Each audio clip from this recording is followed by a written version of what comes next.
যোগদান কাৰ্যসূচী নহয়, এইটো হৈছে আমাৰ টোটাল 92 বুথ আছে। আমাৰ 10টা VCDC 92টা বুথ আছে। ইতিমধ্যে আমাৰ আজিলৈ 9টা VCDC সম্পূৰ্ণ হোৱাৰ পথত 8টা VCDC সম্পূৰ্ণ হৈ গ'ল। এতিয়া 2টা VCDC বাকী আছিল, সেইটো হ'ল কাজিগাঁও VCDCত 6টা বুথ আছে। গতিকে আজি 6টা বুথত 6টা মোৰ মিটিং হ'ব। অহাকালি বাছবাৰী VCDC অন্তৰ্গত 6টা বুথ আছে। সেই 6টা বুথত অহাকালি আমাৰ 6টা মিটিং হ'ব। প্ৰথম পৰ্যায়ত আমি কৰিছোঁ প্ৰত্যেকটা বুথত এটাকেই আমি মিটিং কৰিলোঁ। তাৰমানে অহাকালি আমাৰ 4 তাৰিখৰ পৰা আমি আৰম্ভ কৰিছোঁ।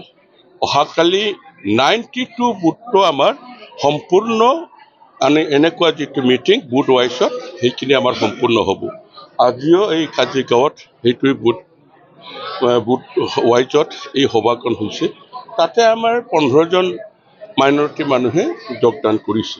আৰু আপোনালোকে দেখিছে যে আগৰ সেই মাইনৰিটি নহয়, যথেষ্ট মাইনৰিটি মানুহবিলাক ভাৰতীয় জনতা পাৰ্টিৰ প্ৰতি আকৃষ্ট হৈছে। কাৰণ এটাই, বিটিআৰ অঞ্চলৰ ৰাইজে শান্তি বিচাৰিছে আৰু চৰকাৰৰ যিবিলাক আঁচনি দিছে সেই আঁচনি দিয়াৰ ক্ষেত্ৰত কোনো ধৰণৰ জাতি ভেদ চোৱা নাই, হিন্দু মুছলিমৰ কোনো বিচাৰ প্ৰচাৰ কৰা নাই।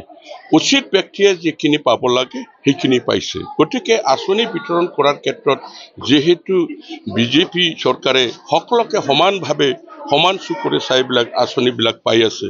আজি নিযুত মইনাৰ কথাই কওক, অৰুণোদয়ৰ কথাই কওক, মহিলা উদ্যমিতাৰ কথাই কওক, CM-triple কথাই কওক, যিমানবিলাক আঁচনি আছে প্ৰত্যেকটা জনগোষ্ঠী যি পাব লাগে সিহঁতে পাইছে। সেইকাৰণে আজি এটা বিশ্বাস আহিছে ধৰ্মীয় সংখ্যালঘু সম্প্ৰদায়ৰ ভিতৰত যে বিজেপিটো কেতিয়াও আমাৰ ধৰ্মীয় সংখ্যালঘুৰ কোনো ক্ষতি কৰা নাই।